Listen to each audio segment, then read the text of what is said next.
Hello friends, welcome back to Nancy classes. Nancy classes में आप सभी का स्वागत है। आप सभी लोग शैशवावस्था और बाल्यावस्था अच्छे से पढ़ चुके हैं। आज यहाँ पर आप सभी लोगों को किशोरावस्था के बारे में पढ़ना है। तो आई होप आप सभी को वो वीडियोस अच्छे लगे होंगे। यदि आपको वीडियोस अच्छे लगते हैं तो प्लीज़ चैनल को सब्सक्राइब करना ना भूलें, ताकि आपको कोई भी वीडियो आए अगर नया तो उसका सबसे पहले नोटिफिकेशन मिल जाए। ठीक है, चलते हैं किशोरावस्था की तरफ कि आखिर ये किशोरावस्था होती क्या है।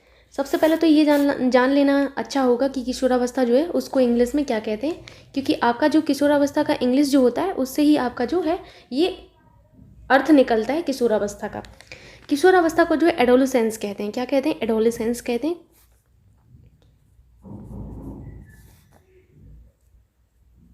एंड शायद एक बार एक परीक्षा में आ भी चुका है कि आपका किशोरावस्था को क्या कहते हैं, तो एडोलेसेंस कहते हैं। ठीक है, याद रखना है आपको, एडोलेसेंस कहते हैं। ये जो आपका एडोलेसेंस जो शब्द है ये आपका किससे बना है? आपका लैटिन भाषा के वर्ड एडोलसियर से बना है। किससे? एडोलसियर से बना है। वेरी वेरी इंपॉर्टेंट, याद रखना है कि एडोलसियर से जो है आपका जो है शब्द बना है एडोलेसेंस। ठीक, इसका मतलब जो होता है वो ये होता है कि परिपक्वता की ओर बढ़ना। क्या होता है? परिपक्वता की ओर बढ़ना। ठीक है, परिपक्वता की ओर बढ़ना। ठीक है, तो यहाँ पर आप समझ गए होंगे कि आपका एडोलेसेंस का मतलब क्या है? परिपक्वता की ओर बढ़ना। अर्थात आपकी किशोरावस्था एक ऐसी अवस्था है जिस अवस्था में जो है बालक या किशोर जिसे कहते हैं वो आपका परिपक्वता की ओर बढ़ता है। शैशवावस्था में जो आपका होता है उसको शिशु कहते हैं, बाल्यावस्था में उसको बालक कहते हैं, वहीं किशोरावस्था में किशोर कहा जाता है। ठीक है, तो याद रखना है आपको। अब आप किशोरावस्था में शिशु कहेंगे तो शोभा नहीं देगा ना, तो किशोरावस्था में किशोर कहेंगे उसको, क्योंकि वो परिपक्व हो जाता है, अब उसको किशोर कहना चाहिए। ठीक है, तो यहाँ पर आप लोग समझ चुके हैं कि आपका जो किशोरावस्था है वो एडोलेसेंस शब्द से बना है। वहीं आपका जो एडोलेसेंस है उसका लैटिन भाषा एडोलिसियर से लिया गया है। ठीक है, अब आप देखेंगे कि आपके जो हैं कुछ मनोवैज्ञानिक हैं जिन्होंने आपकी एडोलेसेंस के बारे में क्या क्या कहा है। काफ़ी इंपॉर्टेंट बनता है, क्योंकि परिभाषाएं इंपॉर्टेंट बनती हैं और जो कथन है वो काफ़ी इंपॉर्टेंट बन जाते हैं कभी कभी। ठीक, तो यहाँ पर आपकी जो स्टीटन है, स्टीटन ने क्या लिखा है? इन्होंने कहा है कि किशोरावस्था वह अवस्था है जो बाल्यकाल से प्रेरित होती है तथा प्रौढ़ावस्था में विलीन हो जाती है। स्टेटन ने क्या कहा है कि आपकी किशोरावस्था वह अवस्था है जो बाल्यकाल से, मतलब आपको पता है कि पहले शैशवावस्था आता है आप सभी का, फिर आपका आता है बाल्यावस्था, देन आपका आता है किशोरावस्था। ठीक, शैशवावस्था आपका 0 से 6 ईयर का होता है। यहाँ वाई से मतलब आप ईयर समझें, और आपका वहीं बाल्यावस्था का टाइम 6 से 12 ईयर का होता है। वाई का मतलब आप ईयर से समझें, यानी कि वर्ष से समझें। वहीं किशोरावस्था आपके 12 से 18 वर्ष होता है। ठीक है, 12 से 18 ईयर होता है। ठीक, तो यहाँ पर आप समझ गए होंगे कि बाल्यावस्था के बाद आपका किशोरावस्था आता है। इसीलिए कहा जाता है कि आपकी किशोरावस्था जो है वो बाल्यावस्था से प्रेरित होती है। Very very important. ठीक है, कि आपकी किशोरावस्था कब से कब तक होती है? 12 से 18 वर्ष होती है। तो आपकी जो किशोरावस्था है वो आपकी बाल्यावस्था से प्रेरित होती है। और किशोरावस्था के बाद आता है आपका प्रौढ़ावस्था, जो कि कोई देखना नहीं चाहता है। सबको लगता है हम जवान रहे हैं। ठीक है, तो ऐसा नहीं होता, ऐसा तो कोई पैदा ही नहीं हुआ जो हमेशा जवान रहे।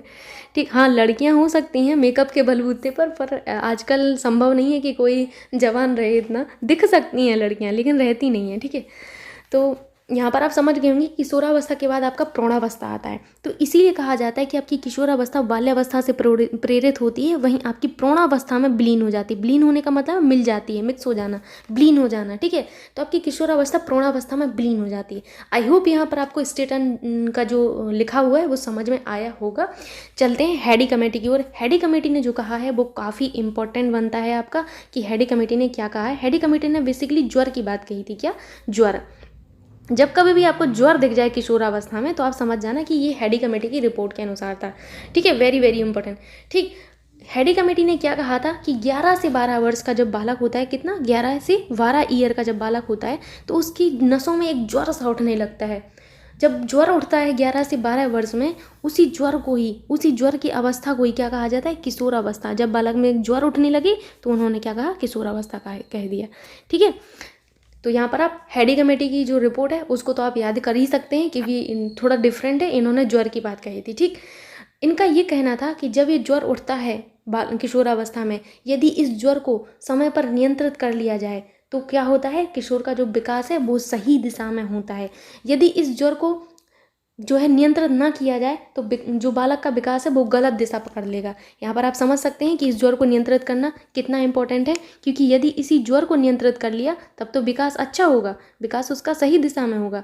और यदि इसी ज्वर को नियंत्रित नहीं किया गया तो बालक जो है गलत दिशा पकड़ लेता है, बालक गलत रास्तों पर चला जाता है, ठीक है, जिस कारण से उसका विकास प्रभावित होता है। ठीक है, आई होप यहाँ पर आप समझ चुके होंगे। आपकी जो किशोर अवस्था है उसको बेसिकली क्या क्या कहा जाता है ये जानना जरूरी है।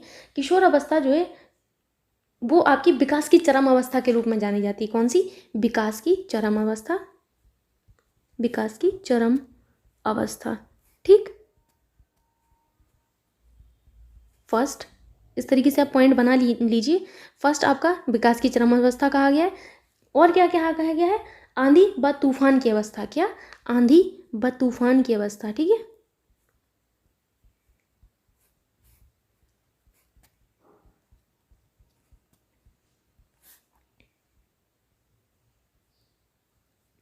और क्या कहा गया है आपकी किशोरावस्था को?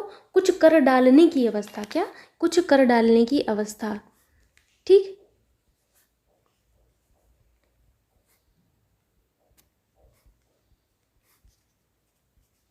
अवस्था। ठीक, ये अवस्था लिखा है आपका। और लास्ट आपका क्या कहा गया है? आपका कहा गया है जटिल समाजीकरण की अवस्था किशोरावस्था है। क्या क्या? जटिल समाजीकरण की अवस्था आपकी किशोरावस्था है। ठीक है, तो आपकी किशोरावस्था को निम्न रूपों में जाना जाता है, आप लोग समझ गए हैं। ये समाजीकरण लिखा है, ठीक है, समाजीकरण की अवस्था। तो आई होप यहाँ पर आप समझ गए होंगे कि किशोरावस्था को किन किन रूपों में जाना जाता है। विकास की चरम अवस्था के रूप में, और आपका जो है आंधी और तूफान की अवस्था के रूप में, और कुछ कर डालने की अवस्था के रूप में। वहीं जटिल समाजीकरण, ये समाजीकरण लिखा है, ठीक है, याद रखना आप, जटिल समाजीकरण की अवस्था के रूप में आपकी किशोरावस्था को जाना जाता है। Very very important. अगर आप इतना ही याद रख लेंगे तो किशोरावस्था की विशेषताएं याद रखना, समझना आपके लिए बहुत ही आसान होगा। ठीक है, तो यहाँ पर नोट पढ़ लेते हैं। नोट क्या लिखा है? नोट लिखा है आपका कि विकास की चरम अवस्था किशोरावस्था ही है, इसीलिए इसे आंधी व तूफान की अवस्था कहा जाता है। ठीक है, नेक्स्ट नोट में ही है आपका कि किशोरावस्था को कुछ कर डालने की अनूठी अवस्था भी कहा जाता है, क्योंकि इस अवस्था में बालक आपका जो है परिपक्व हो जाता है। इस परिपक्वता की ओर बालक जो है कुछ कर डालने की जो है अपने आप में परिवर्तन लाता है, कि कुछ कर डालने की जो है उसके अंदर जो है क्षमता पाई जाती है, जिस कारण से इस अवस्था को कुछ कर डालने की जो है अनूठी अवस्था कहा गया। क्यों? क्योंकि बालक परिपक्व हो जाता है। इसके पहले जो है आपका बाल्यावस्था में बालक इतना परिपक्व नहीं होता जितना किशोरावस्था में होता है। वहीं आपका श्रेष्ठावस्था में बालक आप सभी को पता है कि बिल्कुल अपरिपक्व होता है। ठीक, ठीक है, तो यहाँ पर आप समझ गए होंगे। चलते हैं डेफिनेशंस की ओर। डेफिनेशन बहुत ही ज़्यादा इंपॉर्टेंट है, आप सभी को पता है कि एक ना एक डेफिनेशन जो है आपकी परीक्षा में बनती है, मिनिमम एक बनती है, वही मैक्सिमम 3 बन सकती हैं। तो आप अपनी डेफिनेशन को उसी हिसाब से लेके चलें। ठीक, मेरे हिसाब से मैंने जो किया था आप वो कर सकते हैं। मैंने क्या किया था कि मैंने अपनी एक जो है चाइल्ड साइकोलॉजी की कॉपी बनाई। कॉपी के शुरुआत के 10 पेज मैंने छोड़ दिए। मेरा हर सब्जेक्ट का ये रहता था कि कोई भी मैं नोट्स बनाती थी तो उसके शुरुआत के 10 से 12 पेज छोड़ देती थी। उससे होता क्या था कि जो शुरुआत के पेजेस हैं उस पर मैं अपना जो है शॉर्ट नोट्स बनाती थी। हमेशा मेरा रहा कि मैं शॉर्ट नोट्स ज़रूर बनाती थी। वो शॉर्ट नोट्स मेरे एग्ज़ाम में मेरे लिए बहुत ही ज़्यादा कारगर रहे, हर एक एग्ज़ाम में। तो आप क्या कीजिए, आप भी ऐसे 10-12 पेज छोड़ दीजिए। उन 10-12 पेजेस में से कुछ में आप जो है टेस्ट आगे पढ़ेंगे तो टेस्ट का एक पेज बना लिया कि कौन कौन से टेस्ट होते हैं। फिर आगे आप कुछ आयोग वगैरह पढ़ेंगे तो आयोग का बना लीजिए। फिर अगला पेज आप डेफिनेशन का जो है जैसे डेफिनेशन में जो आपकी की पॉइंट्स हैं उनका बना लीजिए, कि जैसे आपके कठोर काल किसने कहा, किलपैट्रिक ने कहा, तो ऐसे की पॉइंट्स का एक जो है अपना पेज बना लीजिए। इससे होगा क्या, आपको डेफिनेशन जो है सिंपल लगने लगेंगी। ठीक, आई होप आप सभी लोग इतना कर लेंगे, और अगर आप करेंगे तो ज़रूर आप एग्ज़ाम में बहुत अच्छा कर पाएंगे। ठीक, ये मेरा पर्सनल एक्सपीरियंस है। आगे आप लोग कर सकते हैं ऐसा। मैं तो श्योर हूँ कि आपका अच्छा मार्क्स आएगा अगर ऐसा आप करते हैं तो, क्योंकि मेरे आए हैं तो मैं समझ सकती हूँ कि ये कितना इंपॉर्टेंट है। इवन मेरे बीटेक में भी मैंने शॉर्ट नोट्स बनाए, फिर मैं जब यहाँ बीटीसी की मैंने तब भी बनाया, तब भी मेरा 90% मार्क्स आया। तो आप समझ सकते हैं कि शॉर्ट नोट्स कितने काम के होते हैं। इवन टेट में भी मैंने शॉर्ट नोट्स बनाए तो बहुत ही ज़्यादा कारगर होते हैं ये आपके। ठीक, तो बहुत हो गया भाषण, अब पढ़ते हैं डेफिनेशंस को। जैसे क्रो एंड क्रो ने आपका क्या कहा है, तो आप यहाँ देखेंगे कि क्रो एंड क्रो ने कहा है कि किशोर युवा वर्तमान की ऊर्जा और भविष्य की आशा उपस्थित करता है। क्या? वर्तमान जो आपका है, वर्तमान युग की ऊर्जा। आप सभी को पता है कि आपका जो किशोर होता है वो बहुत ज़्यादा ऊर्जावान होता है, उसके अंदर इतनी ऊर्जा होती है कि वो कुछ भी कर सकता है। अगर आप उसको 10 काम भी कर दे दो तो वो कर लेगा, इतना ऊर्जावान रहता है। ठीक, तो ये जो है आपकी भविष्य की ऊर्जा को शो करता है, वहीं वर्तमान की जो ऊर्जा है उसको शो करता है, क्योंकि वर्तमान में वो ऊर्जावान दिखता है, हम वर्तमान में उसको कार्य देते हैं। वहीं भविष्य की आशा को उपस्थित करता है। आप सभी को पता है कि हमारे इंडिया में युवा जो है वो बहुत ज़्यादा संख्या में है। हम लोग जो है युवाओं पर कितनी ज़्यादा, मतलब जो हमारी गवर्नमेंट है इन्वेस्ट करती है, वो इसीलिए करती है ताकि जो है यही युवा आगे भविष्य की आशा बन सकें। तो आप यहाँ समझ सकते हैं कि किशोर युवा जो है वर्तमान की ऊर्जा और भविष्य की आशा को उपस्थित करता है। ठीक, very very important. Crow and crow की डेफिनेशन, आप इसको की पॉइंट क्या नोट करेंगे? ऊर्जा। ठीक, जैसे आपने जो अपना शॉर्ट नोट्स में बनाया है पेज एक डेफिनेशन का, तो उसमें आप क्रो एंड क्रो की परिभाषा लिखेंगे, किशोरावस्था ऊर्जा। ठीक, जैसे का से मैंने किशोरावस्था समझना, ऐसे आप का मत लिख लेना, आप समझना पूरा। ठीक है, लिखना पूरा आप, किशोरावस्था ऊर्जा। आप समझ जाएंगे कि क्रो एंड क्रो ने क्या कहा है, किशोरावस्था को ऊर्जा।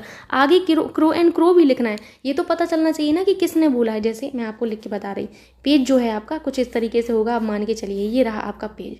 ठीक, यहाँ पर मैं आपको शॉर्ट नोट्स बनाना सिखा रही हूँ। ठीक, क्रो एवं क्रो, इस तरीके से आपने लिखा परिभाषा, फिर आपने यहाँ पर डैश लगाया, फिर आपने लिखा किशोरावस्था, फिर आपने यहाँ पर लिख लिया ऊर्जा। ठीक, या फिर आप वर्तमान युग की ऊर्जा भी लिख सकते हैं ताकि आपको और भी ज़्यादा अच्छे से क्लियर हो। वो आप पर डिपेंड करता है कि आप कितनी बार पढ़ते हैं, कि आपको चीज़ें याद रहें कि वर्तमान की युग की ऊर्जा के बारे में बात कही गई थी, तो आप समझ सकते हैं। ठीक है, आई होप यहाँ पर आप शॉर्ट नोट्स बनाना थोड़ा सा सीख चुके होंगे। बाकी धीरे धीरे मैं आपको हेल्प करती रहूँगी कि कैसे शॉर्ट नोट्स बनाएं ताकि आपको जो है एग्ज़ाम में दिक्कत ना हो। चलते हैं अगले डेफिनेशन की ओर। अगला जो डेफिनेशन है वो काफ़ी इंपॉर्टेंट है, कई बार एग्जाम्स में आपका आया है कि स्टैनली हॉल ने जो है आपकी किशोरावस्था को क्या क्या कहा है। तनाव, तूफान, संघर्ष और विद्रोह। क्या?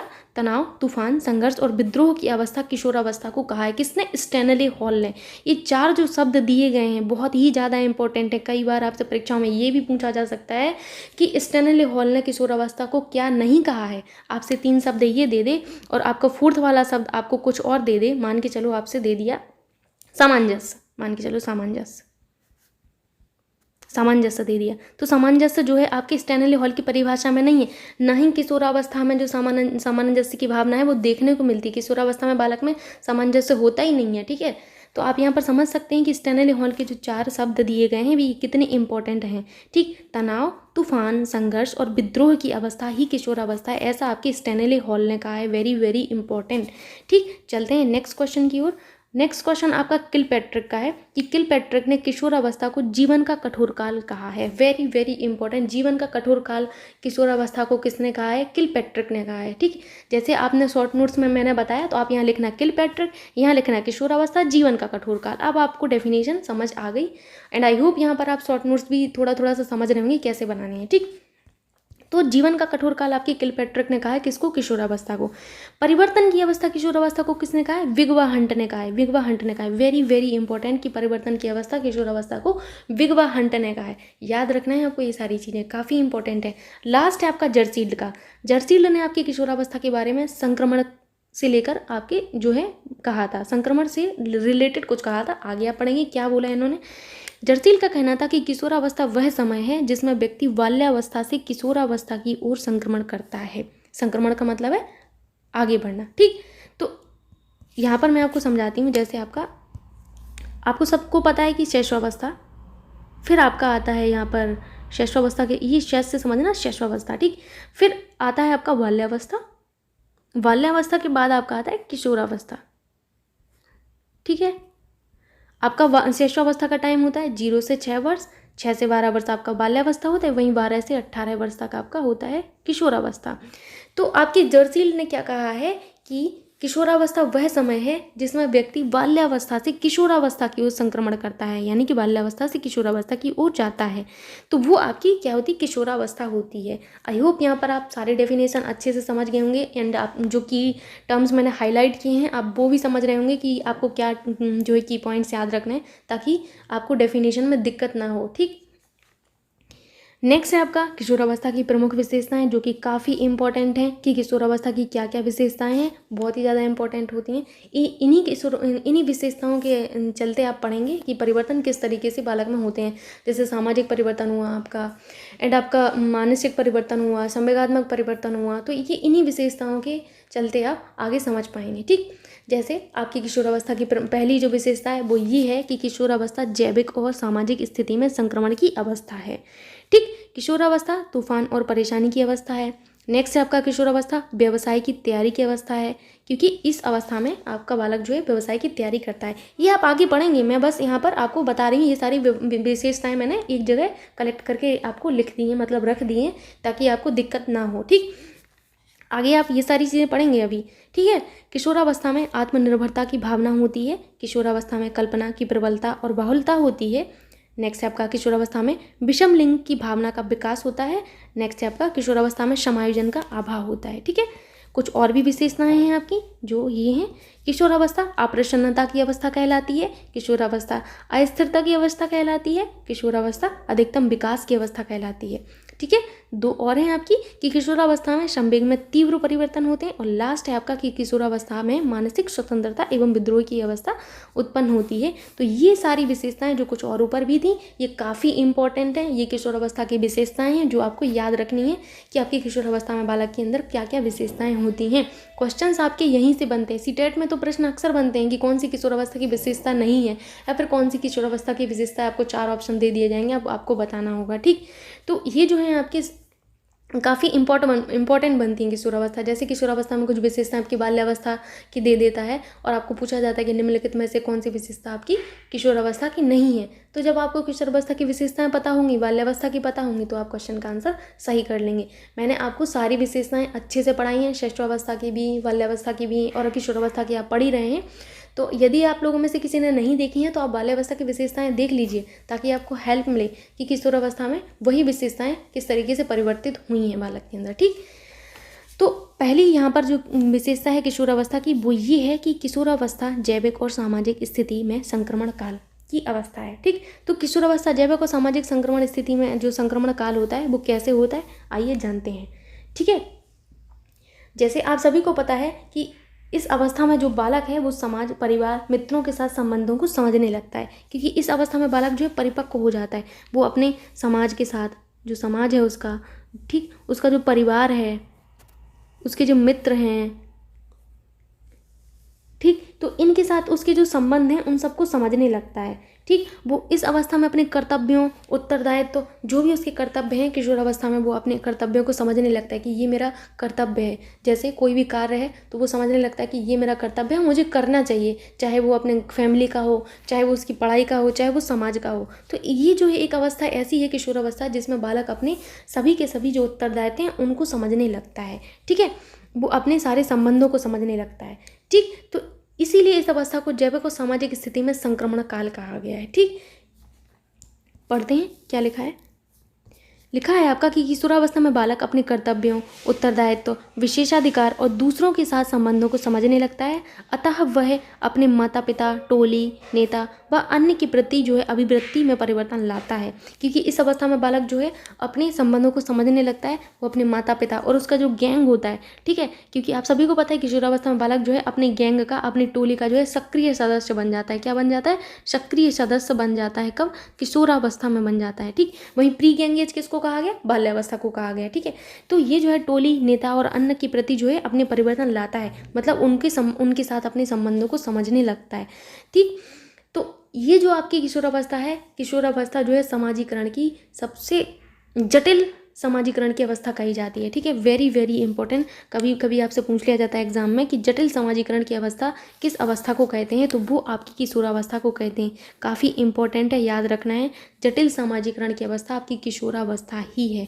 ठीक, क्यों है? क्योंकि इस अवस्था में बालक अपने कर्तव्य उत्तरदायित्व को समझने लगता है, साथ ही साथ अपने संबंधों को समझने लगता है, समाज के संपर्क में आता है, समाज की चीज़ों को पहचानता है, जानता है। इस कारण से ये जो है आपका किशोरावस्था जटिल समाजीकरण की अवस्था कही जाती है। ठीक, इसीलिए इस अवस्था में जैविक एवं सामाजिक स्थिति में संक्रमण की विशेषता बालक के द्वारा दर्शाई जाती है। एंड आई होप यहाँ पर आपको किशोरावस्था में जैविक और सामाजिक स्थिति में संक्रमण समझ आया होगा। नेक्स्ट आपका है किशोरावस्था तूफान और परेशानी की अवस्था है। आप सभी को पता है कि स्टैनली हॉल ने आपका क्या कहा है, स्टैनली हॉल ने तनाव, तूफान, संघर्ष और विद्रोह की जो अवस्था है वो आपकी किशोरावस्था को ही कहा है। ठीक है, तो याद रखना है आपको कि किशोरावस्था तूफान और परेशानी की अवस्था आपकी स्टैनली हॉल ने कहा है। वो 4 जो शब्द कहे हैं वो आपको याद रखने हैं।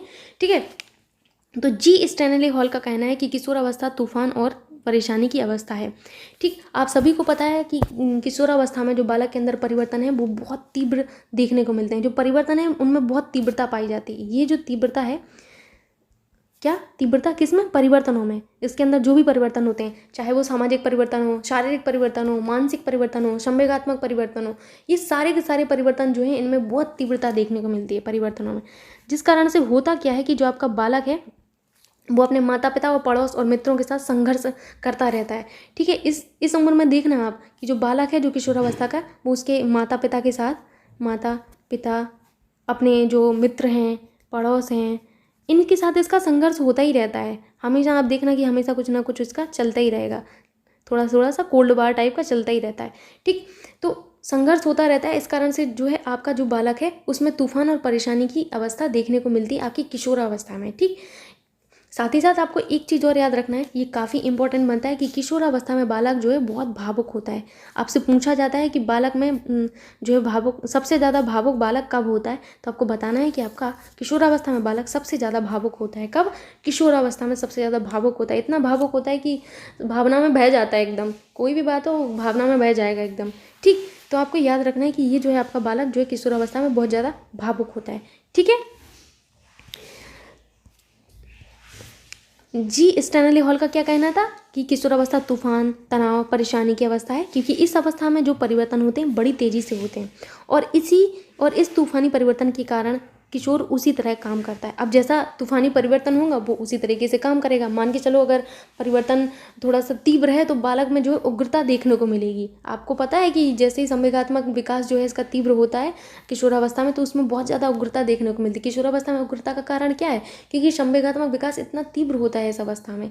ठीक, इस कारण से इसके जो संवेग हैं वो बहुत ज़्यादा उग्रता देखने को मिलती है। ठीक, प्रचंड अवस्था में होते हैं इस अवस्था में इसके जो संवेग हैं। ठीक है, तो हरलॉक का क्या कहना है कि प्रारंभिक किशोरावस्था तूफान और तनाव की अवस्था होती है। यह ऐसी अवस्था है जिसमें किशोर किशोरियाँ अपने माता पिता, अध्यापकों, मित्रों से प्रायः संघर्ष होता रहता है। ठीक है,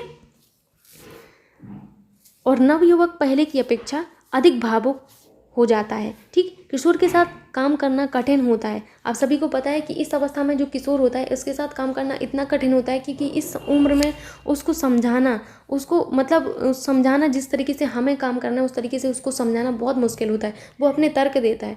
ठीक, इसीलिए इस अवस्था में किशोर अवस्था का जो किशोर होता है उसके साथ कार्य करना बड़ा कठिन माना जाता है। ठीक है, किशोरावस्था को जो है आपकी अस्थिरता की अवस्था भी कहा जाता है। क्यों कहा जाता है? क्योंकि इस अवस्था में बालक में जो है बहुत ज़्यादा अस्थिरता देखने को मिलती है। वो अस्थिरता का मतलब है कि क्षण में तो वो आशावान हो जाएगा। ठीक है, क्षण में वो आशावान हो जाएगा और क्षण में ही वो निराश हो जाता है। ठीक, क्षण में निराश हो जाता है। कभी वो इतना हंसता है, कभी कभी इतना हंसता है, पल भर इतना हंसेगा और फिर दूसरे पल पता चले बहुत निराश हो जाए, रोने लगे। तो ये सारी चीज़ें जो है उसकी अस्थिरता को शो करती हैं कि क्षण में आशावान हो जाता है, उसके अंदर इतनी ऊर्जा आ जाती है कि हाँ मैं कर सकता हूँ। मान के चलो अगर वो कोई मोटिवेशन वीडियो देख लेता है या फिर मोटिवेशनल स्पीच वो सुन लेता है तो आप देखना कि उसके अंदर इतनी ऊर्जा आ जाती है, वो बहुत ज़्यादा आशावान हो जाता है कि हाँ मैं ये कर सकता हूँ, हाँ मैं ये कर सकता हूँ। यदि उस काम को करने गया, थोड़ा सा ही इधर उधर हुआ नहीं कि बस तुरंत निराश हो जाता है, हमसे नहीं होगा। ये सारी चीज़ें उसकी जो है पल भर में उसका आशावान होना, पल भर में उसका निराश होना, पल भर में उसका खुश होना, फिर तुरंत दुखी हो जाना, ये सारी चीज़ें उसकी अस्थिरता को शो करती हैं कि किशोरावस्था में बालक कितना अस्थिर होता है। ठीक है, किशोरावस्था में बालक एक क्षण आशावान और दूसरे क्षण निराश हो जाता है। कभी कभी वह अत्यंत प्रसन्न और हंसता हुआ दिखाई देता है, तो कभी कभी दुखी और चिंतित दिखाई होता है। इसी कारण इस अवस्था में बालक में अस्थिरता देखने को मिलती है। आई होप यहाँ पर आप अस्थिरता को भी अच्छे से समझ चुके होंगे। नेक्स्ट है आपका व्यवसाय की तैयारी। अब व्यवसाय की तैयारी से मतलब है कि बालक इस अवस्था में जो है व्यवसाय की तैयारी करने लगता है कि आगे उसे क्या करना है। व्यवसाय का मतलब है उसे क्या करना है। ठीक है, इस अवस्था में आप सभी को पता है कि बालक जो परिपक्व हो जाता है और आत्मनिर्भरता को भी शो करने लगता है, जिस कारण से वो व्यवसाय की तैयारी करने लगता है कि उसको आगे क्या करना है, कैसे करना है, किसके साथ करना है और क्या इसमें फ़ायदा है, क्या इसमें नुकसान है। तो ये जो है उसकी व्यवसाय की तैयारी की ओर उसकी भावनाओं को दर्शाता है। ठीक, किशोरावस्था में बालक आत्मनिर्भर और परिपक्व हो जाता है। इस अवस्था में किशोर अपने व्यवसाय की तैयारी करने लगता है और आगे क्या करना है और कैसे करना है ये जान जाता है। ठीक है, नेक्स्ट है आपका आत्मनिर्भरता की भावना। आप सभी को पता है कि जो आपका किशोर होता है, किशोर जो है शारीरिक रूप से मजबूत होता है। कैसा होता है? शारीरिक रूप से मजबूत हो जाता है किशोर में। ठीक है, मजबूत, शारीरिक रूप से मजबूत हो जाता है, प्लस इस अवस्था में जो बुद्धि है उसका पूर्ण विकास हो जाता है। बुद्धि का पूर्ण विकास होने के कारण इस अवस्था में आत्मनिर्भरता की भावना दिखाई पड़ती है। जब बुद्धि का पूर्ण विकास हो जाएगा, बुद्धि का पूर्ण विकास,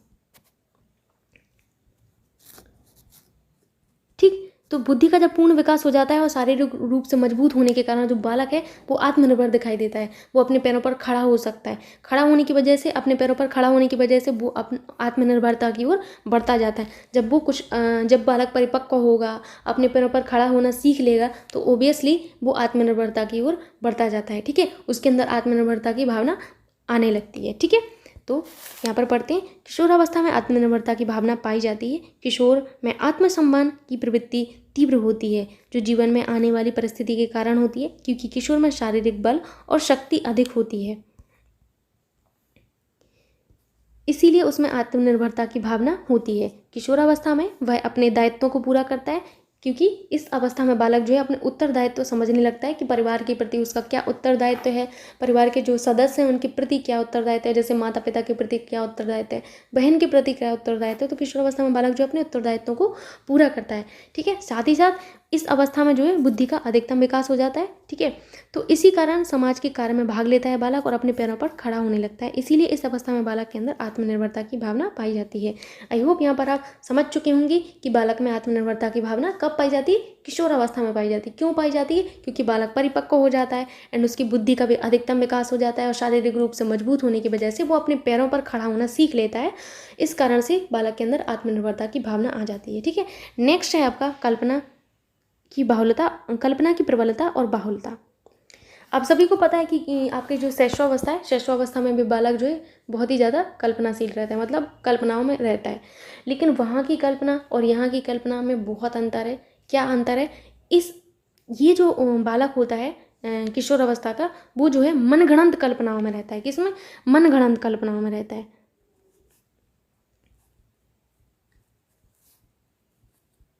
ठीक, कैसी? मनगढ़ंत कल्पनाओं में रहता है। ठीक है, जो है वो अपने भविष्य की इस अवस्था में बालक जो है भविष्य की कल्पना करता है कि वो भविष्य में एक जाके डॉक्टर बनेगा, फिर वो यूएसए जाएगा, यूएसए जाकर वो एक अच्छा सा बंगलो बनवाएगा। इस तरीके से वो अपनी भविष्य की कल्पना, एक मनगढ़ंत कल्पना करने लगता है। पढ़ता वो 12th में है, होगा वो 12th में, अभी 12th स्टैंडर्ड में, लेकिन वो कल्पना क्या कर रहा? मैं डॉक्टर बनूंगा, फिर मैं यूएसए जाऊंगा, फिर मैं वहाँ पर एक अच्छा सा आलीशान बंगलो बनवाऊंगा। तो ये जो है उसकी मनगढ़ंत कल्पना को दर्शाता है। ठीक है, इस अवस्था में बालक जो है अपने जीवन को लेकर ही बहुत ज़्यादा कल्पनाशील रहता है, जबकि शैशवावस्था में ऐसा नहीं है। शैशवावस्था में कल्पना की बहुलता पाई जाती है, परंतु जो है आपका शैशवावस्था में बालक जो है आपके भविष्य को लेकर जो है कल्पनाएं नहीं करता है। ठीक, यही अंतर है यहाँ पर।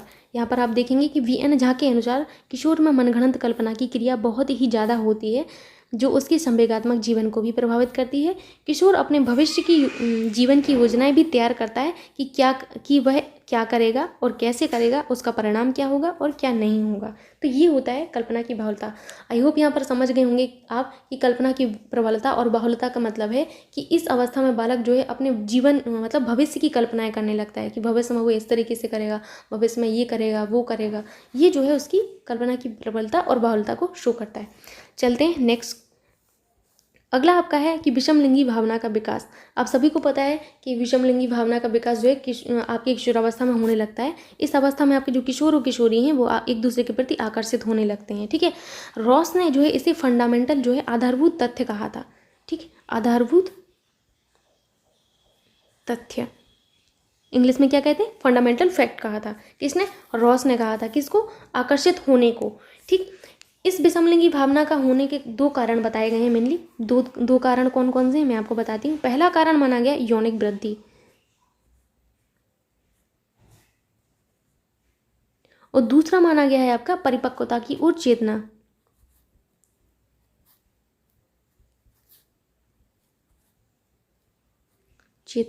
ठीक है, तो यौनिक वृद्धि होने का कारण और आपका परिपक्वता की चेतना जो है, ये दोनों कारण बनते हैं आपकी विषमलिंगी भावना के विकसित होने के। ठीक है, यौनिक वृद्धि में आता है आपका कि जो आपकी जो ग्रंथियां हैं, ग्रंथियों से आपके जो है हार्मोन स्रावित होने लगते हैं। इसी स्रावण के कारण बालक के अंदर जो है विषमलिंगी भावना का जो है विकास होता है। आप सभी को पता है कि आपके जो हार्मोन्स हैं वो आपकी ग्रंथियों से स्रावित होते हैं। तो इन्हीं ग्रंथियों के स्राव के कारण जो है बालक में जो है विषमलिंगी भावना का विकास होता है। साथ ही साथ बालक जो है आपका जो है किशोरावस्था में परिपक्व होने लगता है। अब परिपक्वता की चेतना की वजह से बालक में जो है विषम लिंगी भावना का जो है विकास हो जाता है। क्यों हो जाता है, क्योंकि बहुत ज़्यादा परिपक्व होने लगता है बालक, परिपक्व होने लगता है, वो चीज़ों को समझने लगता है। इसी कारण से बालक जो है अपने विपरीत लिंग की ओर जो है आकर्षित होता है और उसके अंदर विषम लिंगी भावना का जो है विकास होता है। ठीक है, वहीं आपकी शैशवावस्था में क्या कहा गया, शैशवावस्था में नार्सिसिज्म कहा गया। ठीक है, शव प्रेम कहा गया। ठीक है, याद रखना है शब्दों की ओर। शव प्रेम की अवस्था आपकी शैशवावस्था को कहा गया।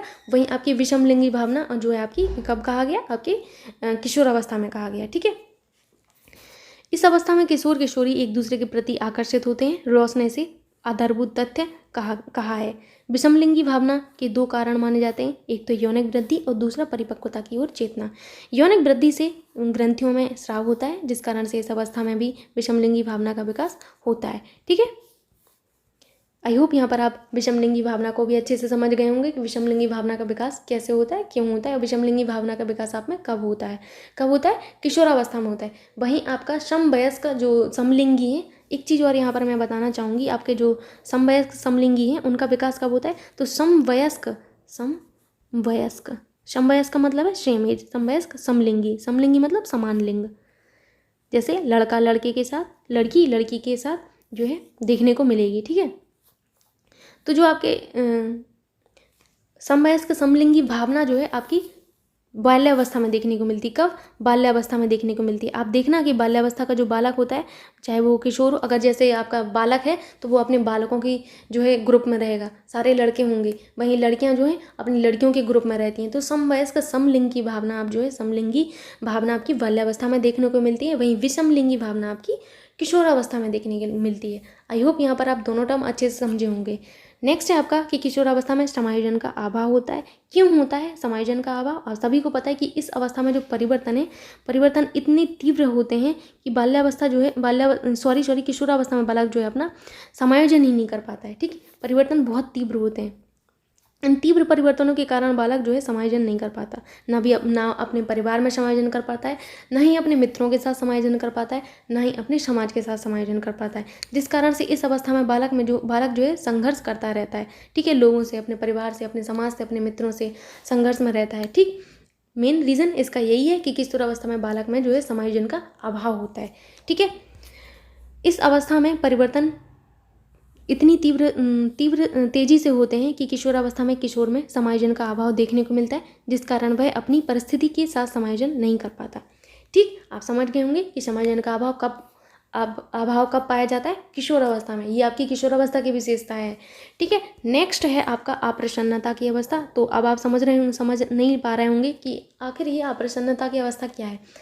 ये एक ऐसी अवस्था है जो कि आपकी किशोरावस्था जो आपकी अप्रसन्नता की अवस्था मानी जाती है। क्यों मानी जाती है भैया अप्रसन्नता की अवस्था? क्योंकि इस अवस्था में बालक जो है होना तो प्रसन्न चाहिए लेकिन होता अप्रसन्न है। ऐसा क्यों है भाई, वो इतना अप्रसन्न क्यों रहता है? तो आपको बता दें, मान के चलिए कि कोई भी बालक है, उसकी आर्थिक स्थिति अच्छी नहीं है, साथ ही साथ वो देखने में थोड़ा सा ठीक लगता है, लेकिन लोगों ने उसको कह दिया कि तुम्हारा ये ठीक नहीं लग रहा, तुम्हारी ये शर्ट अच्छी नहीं लग रही, तुम्हारी ये पैंट अच्छी नहीं लग रही, भावुक हो जाएगा। ठीक है, वो अप्रसन्न, इतने में ही वो बिल्कुल डिमोटिवेट हो जाएगा, अप्रसन्न हो जाएगा। थोड़ा सा आप उसको बोल दो कि तुम्हारी हेयर स्टाइल अच्छी नहीं लग रही, पता चले पूरे बाल ही कटवा दे, वो पूरे बाल उड़वा दे, टकला हो जाए, तो ये वो है ना उसकी अप्रसन्नता जो है का रीज़न है आपका। ठीक, साथ ही साथ इस अवस्था में अगर कोई भद्दा कमेंट कर दे तो बालक बहुत ज़्यादा गुस्से में आ जाता है। ठीक, अप्रसन्नता के रीज़न कई सारे हैं, जैसे उसकी परिवार की स्थिति हो गई, उसकी शारीरिक बनावट हो गई, भद्दा विकास हो गया, परिवार की निम्न आर्थिक स्थिति हो गई, सामाजिक स्थिति, ये सारी चीज़ें जो है बालक की अप्रसन्नता का मेन रीज़न होती है। ठीक, आई होप यहाँ पर आप अप्रसन्नता को समझ गए होंगे। किशोर प्रायः अप्रसन्न रहता है, उसकी अप्रसन्नता का कारण क्या क्या हो सकता है? उसकी बनावट, भद्दा विकास, ठीक, परिवार की निम्न आर्थिक स्थिति, सामाजिक स्थिति रहती है। यद्यपि यह अवस्था प्रसन्न होने की अवस्था है, लेकिन बालक जो है अपनी चीज़ों को लेकर थोड़ा सा अप्रसन्न रहता है इस अवस्था में। ठीक है, आपकी किशोरावस्था जो है अधिकतम विकास की अवस्था है। वेरी वेरी इंपॉर्टेंट, अधिकतम विकास की अवस्था आपकी कौन सी है? किशोरावस्था है। क्यों है? क्योंकि इस अवस्था में आपकी शारीरिक, एक सेकेंड, जो आपका शारीरिक होता है, बौद्धिक, जो आपकी शारीरिक और बौद्धिक विकास होता है, ये जो है इनका विकास पूरी मात्रा में हो जाता है। आपके शारीरिक विकास का पूरी मात्रा में विकास हो जाता है, वहीं बौद्धिक विकास का भी पूरी मात्रा में विकास हो जाता है। कई आपके जो वो है मनोवैज्ञानिक, इनका कहना है कि 16 वर्ष की अवस्था में जो बुद्धि का है पूर्ण विकास हो जाता है। कब? 16 वर्ष की अवस्था में आपकी बुद्धि का पूर्ण विकास हो जाता है। तो इस जो अवस्था है आपकी किशोर अवस्था, इस अवस्था में बालक की लंबाई बढ़ने लगती है। आप लोगों ने देखा होगा कि उसके अंदर कई सारे शारीरिक परिवर्तन देखने को मिलते हैं। जैसे बालक जो है उसकी लंबाई काफ़ी ज़्यादा बढ़ जाती है, बालक जो है थोड़ा सा मोटा, मतलब हट्टा कट्टा हो जाता है। कुछ लोग हड्डी रहते हैं, उनको मत सोचिए आप लेकिन किशोरावस्था में बालक जो है वो बहुत ज़्यादा हट्टा कट्टा दिखाई देने लगता है। क्यों? क्योंकि परिपक्व हो जाता है, शारीरिक रूप से मजबूती प्राप्त कर लेता है। ठीक, उसकी लंबाई, चौड़ाई, बुद्धि, तर्क करने की क्षमता, निर्णय लेने की क्षमता, इन सभी चीज़ों का विकास हो जाता है। इसी कारण से इस अवस्था को कहा गया है कि इस अवस्था में जो है अधिकतम विकास होता है। ठीक है, तो अधिकतम विकास की अवस्था आपकी किशोरावस्था को कहा गया है।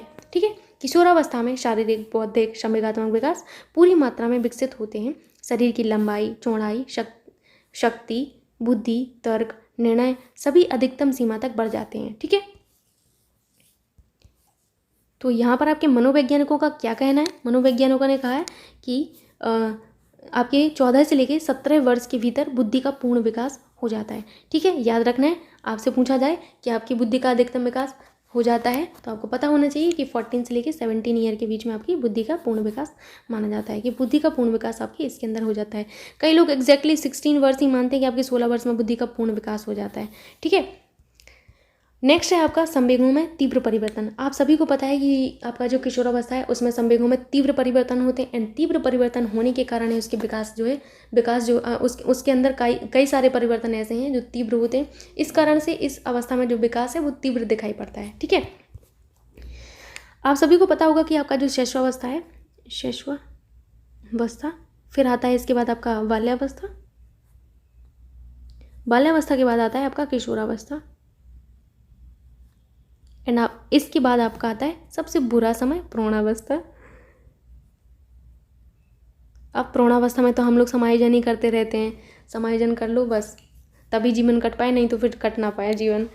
ठीक है, तो यहाँ पर आप देखते होंगे कि शैशवावस्था आपका 0 से 6 ईयर माना जाता है, बाल्यावस्था 6 से 12 ईयर माना जाता है, किशोरावस्था आपका 12 से 18 ईयर माना जाता है, वहीं आपका प्रौढ़ावस्था 18+ के बाद का जितना भी समय है वो आपका प्रौढ़ावस्था में काउंट किया जाता है। ठीक है, तो आप सभी को पता है कि आपके जो शैशवावस्था है उसमें आपके संवेग जो हैं, संवेगों में उग्रता देखने को मिलती है, उग्रता। बाल्यावस्था में आपके संवेग कैसे हो जाते हैं, कैसे होते हैं? आप सभी को पता है, संवेगों पर नियंत्रण प्राप्त करना सीख जाता है बालक। ठीक, तो संवेगों पर नियंत्रण प्राप्त हो जाता है। इस अवस्था में आपके नियंत्रण होने के कारण जो आपके संवेग हैं उनमें स्थिरता देखने को मिलती है। क्या? स्थिरता। ठीक है, नियंत्रण होगा तो स्थिरता देखने को मिलेगी। किशोरावस्था में बालक गया, फिर से यहाँ इसके संवेग तीव्र हो गए, प्रचंड हो गए, सॉरी तीव्र तो होते ही हैं, साथ ही साथ इतनी प्रचंडता को शो करते हैं, इसीलिए इसके जो किशोरावस्था में इसके संवेग हैं वो बहुत तीव्र होते हैं। ठीक, तीव्र प्रचंड। फिर आता है आपका प्रौढ़ावस्था। प्रौढ़ावस्था में जो है आपके संवेग जो है स्थिर हो जाते हैं। ठीक है, तो संवेगों में स्थिरता आ जाती है आपकी कब? प्रौढ़ावस्था में। तो यहाँ पर आप देख सकते हैं कि जो किशोरावस्था है, किशोरावस्था में संवेगात्मक पक्ष बहुत ज़्यादा मुखर होता है, क्योंकि इसकी पूर्व की अवस्था जो है वो बाल्यावस्था है। बाल्यावस्था में जो है आपका जो है आपके संवेग जो हैं वो स्थिर रहते हैं। इसके बाद की अवस्था जो है आपकी, इसकी बाद की अवस्था में भी आपके संवेग जो है स्थिर देखने को मिलते हैं। इसी कारण किशोर अवस्था के जो संवेग हैं, अब देखो यहाँ पर भी जब आपको स्थिरता देखने को मिल रही है, यहाँ पर भी स्थिरता देखने को मिल रही है, अगर बीच में थोड़ा सा ही परिवर्तन होगा तो वो तो ज़्यादा मात्रा में दिखेगा, जैसे मैं आपको समझा रही हूँ। मान के चलिए यहाँ पर बहुत ज़्यादा तीव्र परिवर्तन हो रहा है, यहाँ पर भी आपका तीव्र परिवर्तन हो रहा है। ठीक है, यहाँ पर आपका कम परिवर्तन हो रहा है, यहाँ पर आपका कम परिवर्तन हो रहा है। ठीक है, जब आपका यहाँ पर परिवर्तन कम होगा, बहुत कम होगा, यहाँ पर परिवर्तन कम होगा, मान के चलिए यहाँ पर आपकी स्थिरता देखने को मिल रही, यहाँ पर भी आपकी स्थिरता देखने को मिल रही है आपको। ये आपके संवेग हैं जिनमें स्थिरता देखने को मिल रही। इधर पे भी आपकी स्थिरता देखने को मिल रही, इधर पे भी स्थिरता देखने को मिल रही। अब इधर पे थोड़ा सा ही परिवर्तन होगा ना, तो ये आपकी चीज़ें अलग से दिखेंगी आपको कि क्या परिवर्तन हुआ है। इसीलिए कहा गया है कि किशोरावस्था में संवेगात्मक पक्ष अत्यंत मुखर होता है, बिकॉज यहाँ आपके बाल्यावस्था है, ये आपकी बाल्यावस्था है, और ये रही आपकी प्रौढ़ावस्था, और ये आपकी किशोरावस्था रही। ठीक, क्योंकि आपकी बाल्यावस्था और प्रौढ़ावस्था दोनों ही अवस्था में आपके जो संवेग हैं उनमें स्थिरता देखने को मिलती है। आई होप यहाँ पर आप अच्छे से समझ गए होंगे कि संवेगों में तीव्रता जो है कब होती है, संवेगों में तीव्र परिवर्तन कब होता है, किशोरावस्था में होते हैं। क्यों होता है, रीज़न आप जान गए। ठीक है, किशोरावस्था में संवेगात्मक पक्ष अत्यंत मुखर दिखाई पड़ता है, क्योंकि इस अवस्था के पूर्व और पश्चात की अवस्थाएं, अर्थात बाल्यावस्था और प्रौढ़ावस्था, पूर्व की अवस्था यानी कि बाल्यावस्था एंड पश्चात की अवस्था का मतलब प्रौढ़ावस्था, दोनों में ही संवेगात्मक स्थिरता देखने को मिलती है। ठीक है, चलते हैं नेक्स्ट विशेषता की ओर। अगली आपकी विशेषता जो कि आपकी लास्ट विशेषता है आपकी किशोरावस्था की, वो ये है कि मानसिक स्वतंत्रता एवं विद्रोह की अवस्था। जो मानसिक स्वतंत्रता और विद्रोह की भावना जो है आपको कब देखने को मिलती है, काफ़ी इंपॉर्टेंट है। देखिए ये सारी विशेषताएं इतनी ज़्यादा इंपॉर्टेंट हैं, आपको इनको याद रखना बहुत ज़्यादा ज़रूरी है एग्जाम के पॉइंट ऑफ व्यू से। ठीक है, कि मानसिक स्वतंत्रता और विद्रोह की भावना जो है कब पाई जाती है। ऑप्शन है आपके शैशवावस्था, बाल्यावस्था, किशोरावस्था या फिर प्रौढ़ावस्था। तो आप जान गए होंगे कि मानसिक स्वतंत्रता एवं विद्रोह की जो अवस्था है वो आपकी कब मानी जाती है, आपकी किशोरावस्था। कौन सी? किशोरावस्था मानी जाती है। ठीक है, इस अवस्था में बालक जो है जितने भी उसके बंधन होते हैं, जैसे मानसिक स्वतंत्रता का मतलब है हर चीज़ से स्वतंत्र होना, मानसिक रूप से स्वतंत्र होना। ठीक है, विद्रोह का मतलब है समाज की चीज़ों से विद्रोह, घर से विद्रोह, परिवार से विद्रोह, अपने मित्रों से विद्रोह। ठीक, विद्रोह ये है। मानसिक स्वतंत्रता यानी कि जो आपकी कुछ जैसे समाज, हर एक समाज के नियम होते हैं, कानून होते हैं। ठीक है, उन सब चीज़ों से वो स्वतंत्र पाना चाहता है, अपने आप को स्वतंत्र रखना चाहता है। हर किसी के घर के अपने नियम कानून होते हैं। ठीक है, प्रत्येक घर में अलग नियम कानून है, चलाने वाला मुखिया भी अलग होता है। ठीक, तो वो उन सारी चीज़ों से स्वतंत्र होना चाहता है। वो चाहता है कि मेरे ऊपर कोई बंधन ही ना रहे। किशोरावस्था का बालक जो है अपने आप को बंधन से स्वतंत्र करना चाहता है। ठीक, वो आपके समाज के नियम कानून, प्रथाएं, रीति रिवाज, आदर्शों, इन सभी चीज़ों का विद्रोह करता है, विरोध करता है। ठीक है, वो इन सभी को बिल्कुल भी नहीं मानता है। ठीक, तो आप समझ गए होंगे कि इस अवस्था में बालक में जो है मानसिक स्वतंत्रता और विद्रोह की भावना पाई जाती है। ठीक, किशोरावस्था में किशोर अपने आप को बंधन से स्वतंत्र करना चाहता है। इस अवस्था में नियम, प्रथाओं, रीति रिवाज और आदर्शों का विरोध करता है। तो आज का वीडियो यहीं तक था। आगे जो आपका जो विकास है, जैसे कि आपका शारीरिक विकास कैसे होता है आपके किशोरावस्था में, मानसिक विकास कैसे होता है, संवेगात्मक विकास कैसे होता है, ये आप आगे के वीडियो में पढ़ेंगे। एंड आई होप यहाँ तक आपको वीडियो समझ आया होगा। यदि कोई भी चीज़ आपको नहीं समझ आती है तो आप सभी से रिक्वेस्ट है कि आप लोग कमेंट बॉक्स में ज़रूर पूछा कीजिए अपने डाउट्स, या फिर कोई भी मुझसे अगर थोड़ा सा भी मिस्टेक हो जाती है तो वो भी आप बताइए कि यहाँ पर कुछ हुआ है, मिस्टेक हुआ है, कुछ भी आप लोग बता सकते हैं। जो भी डाउट है तो आप पूछ सकते हैं। ठीक है, और आई होप आप सभी को ये वीडियो भी पसंद आया होगा। तो चैनल को लाइक करना, शेयर करना, सब्सक्राइब करना ना भूलें, ताकि आपका कोई सा भी वीडियो मिस ना हो। And thank you so much मेरी वीडियोस देखने के लिए। Thank you. मिलते हैं नेक्स्ट वीडियो में।